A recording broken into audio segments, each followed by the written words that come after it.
Welcome back to Ben Rants. And when I was a kid, you wouldn't have laughed if somebody showed you the next big action star. So, what's next on the menu for me? No! God, no! Please! No! Please, God! No! No! No! Yes. Looks like I'm ranting on the movie that made Adam Sandler famous, Billy Madison. You all know I'm not a fan of Adam Sandler. I just don't find him funny. I just don't. There's a funny story behind this. In my high school films class, somebody was doing a presentation on Adam Sandler, and he played clips from this movie. Everybody in the room was laughing, except for me. I then leaned over to somebody and asked, "I don't get it. What's everybody laughing at?" The person then asked, "You don't think Adam Sandler's funny?" And I replied, "Why, am I supposed to?" Since then, I was inspired to rant on this movie, and I know legions of people are going to respond to it in a respectable manner. So, get ready to feel like you have the IQ of a high school freshman. Here is my rant on Billy Madison. So, in this movie, Adam Sandler plays Adam Sandler, as it starts off with him singing in a high-pitched voice and making annoying noises while he's floating in his pool. Oh God, I just realized I'm going to have to sit through this for an hour and a half. Never have I wanted cancer so much in my life. Anyway, minutes go by, and then Sandler sees a giant penguin. The truck? Is the movie starting off so dumb that it's lowered my IQ to the point where I'm seeing giant penguins? Judging by the fact this is an Adam Sandler movie, that's not The Wedding Singer. I believe that. So, Sandler chases after the penguin. Okay, I'm still wanting to know what is up with the penguin. After an unfunny chase scene, Sandler, seriously, what the truck is up with that penguin? I mean, my God, this isn't regular show. Anyway, Sandler passes out on the stoop of his mansion. Oh, so he saw the penguin because he was drunk. It still wasn't funny. Next, it shows Sandler taking a bath, making two different shampoos fight with each other, and he tells a gold swan statue to stop looking at him. Oh my God. That scene was so unfunny, I felt a stab to my gut while watching it. I mean, seriously, all he's doing is just talking to non-living objects. That's not funny. That's just creepy. After his bath, Sandler goes down to have dinner with his dad and his dad's business partners. Of course, he acts annoying. Oh wait, it's Adam Sandler. He's not acting. His father gets tired of him, so he asks Sandler to leave. So Sandler goes to a burger place with his friends, and one of his friends is played by... Hi, Norm MacDonald. What are you doing here? You're funny. Anyway, Sandler and his friends take the pickles out their burgers and throw them at the window of the restaurant, and they watch them slide down. Oh wait, nothing was funny! I mean, really? Pickles sliding down a window? Was that considered funny in 1995? I don't know. I was 2 years old when this movie came out. Anyway, it then shows the guys picking up dog poop, putting it in a paper bag, setting it on fire, and putting it on a guy's doorstep. You know, I'm starting to get the feeling that this isn't a movie. Somebody just picked up a camera and filmed Adam Sandler and his friends on one of their nights out. So, the next day, Sandler's dad tells him that he has to go back to school because he wants his son to be smart when he gives him his fortune. Well, the dad's going easy on him. If he was my son, I would have killed him. I'm not kidding. Sandler then dances up the stairs of his mansion. Okay. The next day, Sandler is waiting for the bus, and the bus driver drives past him. I wonder what the bus driver was thinking. Oh crap, it's that guy from Going Overboard. I better go by quickly before he tries to be funny.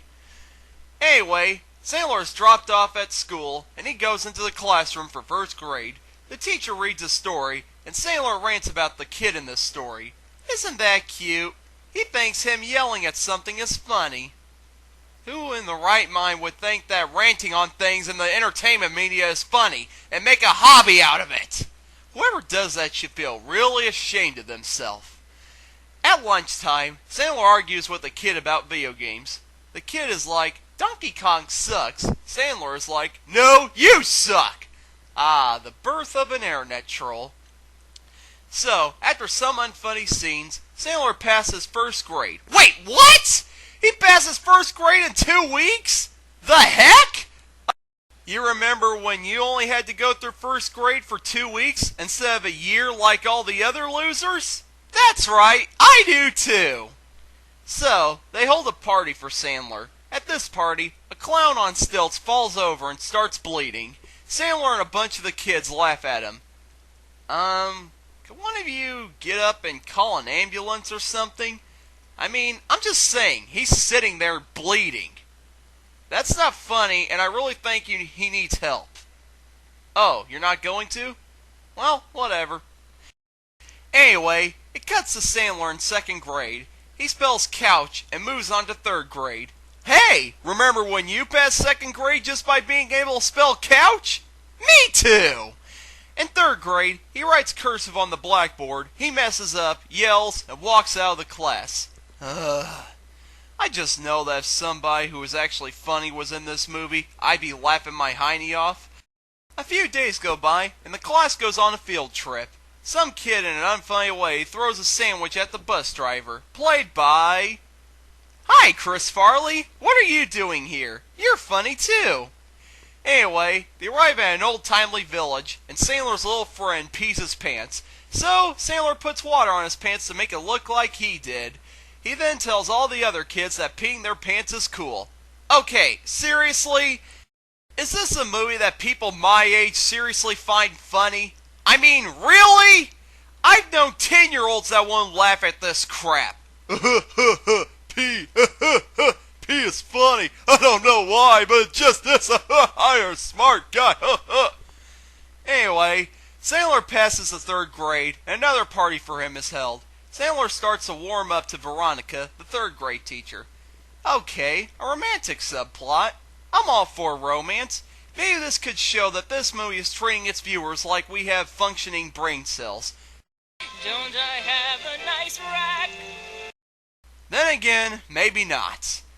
Anyway, it shows a montage of Sandler passing the other grades. Sandler moves on to high school, and it's miserable for him.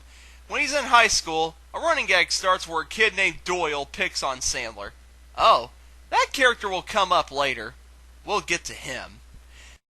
Sandler then visits the elementary school to talk to Veronica, and he says that the kids at high school treat him like a goof. Veronica tells him that he is a goof. Oh, he's more than a goof, Veronica.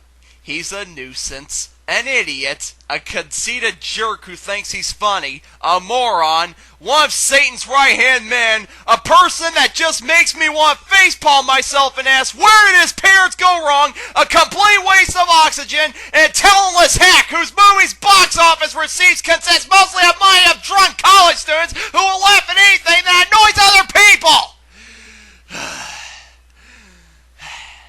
Later, Sandler calls... Hi, Steve Buscemi. What are you doing here? You have talent. Anyway, Sandler asks Steve if he wants to hang out with him later. Oh, this will come up later. We'll get to that. The next day, Sandler is watching TV, and the principal says that Sandler bribed him into making Sandler pass his classes. I think that's how Sandler got Universal Pictures to say yes to producing this movie. Anyway, this brings Sandler down, so he goes back to partying with his friends, and still not being funny. Sandler then goes to Veronica's house, and he sees the penguin there. Oh, right, I almost forgot. What the heck is up with that penguin?! Anyway, Veronica convinces Sandler to go back to school, and... this happens. Yes, I will go back to school and achieve victory. No man will take what my father has built unless that man is me. My Billy, sweet Billy boy, I knew you would go back. No one Don't I have a nice rack? There are obstacles in the way, but you never we shall overcome. 'Cause you can't break a spirit and you can't kill a dream. Do you have any more gum? More gum, more gum, more gum. Do you have any more gum? What the hell is that? The next day, the principal retracts his statement about Sandler, and Sandler finds out Eric was behind it. Oh right, I forgot to tell you about Eric. He's the movie's villain. That's right, this movie has a villain. I didn't mention him earlier because he didn't do anything until this point in the movie. So, Sandler challenges Eric to an academic contest, and Sandler studies for it. The contest starts with them writing cursive on the chalkboard. Eric writes in cursive, but Sandler just writes that Eric drinks his own pee. Did a 2-year-old write this? Well, Sandler co-wrote the script, and he has the brain of a 2-year-old, so that makes sense.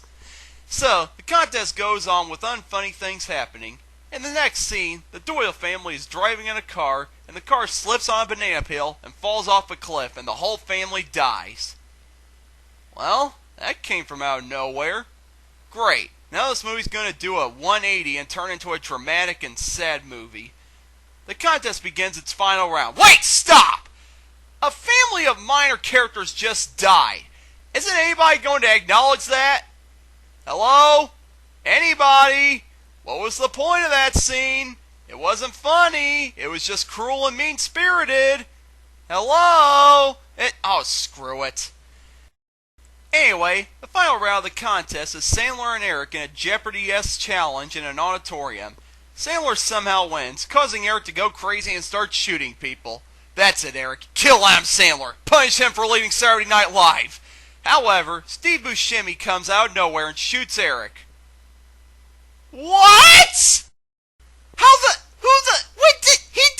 That makes no trucking sense! Okay, how the truck did Sandler know Eric was going to go crazy? How did he know that Steve has a freaking gun that he could use to shoot Eric? And finally, when Sandler called Steve, he just said that he wanted to hang out with him. He didn't mention a freaking sniper rifle. Is this some kind of code name? Does hang out mean bring your own gun now? Hey Ben, want to come over and hang out? Heck yeah I do! Shh. What's with the gun, dude? Anyway, skipping over that major plot hole, Sandler graduates from school, and it shows several characters kissing each other, and Chris Farley is dancing with the penguin. Wait, Chris Farley was in the car when the Doyle family crashed, and he's dancing with the penguin. Does this mean the penguin's dead? How the heck can Sandler see him? What was the point? Aw, screw it. So, that's Billy Madison. It's a comedy classic that I love. Which is what I would say if I had the mind of an elementary school student. I hate this movie!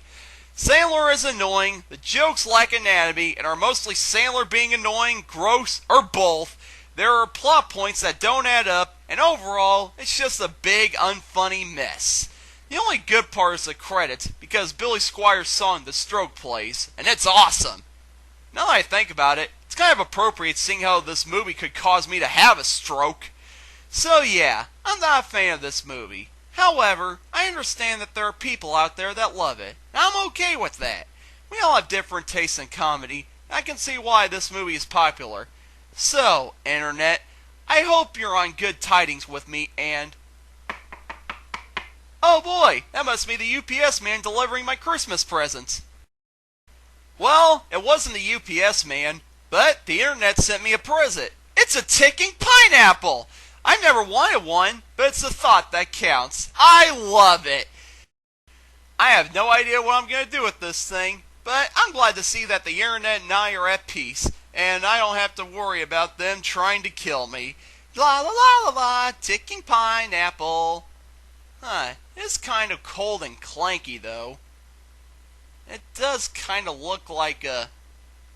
Say, I'm starting to get the idea that this isn't a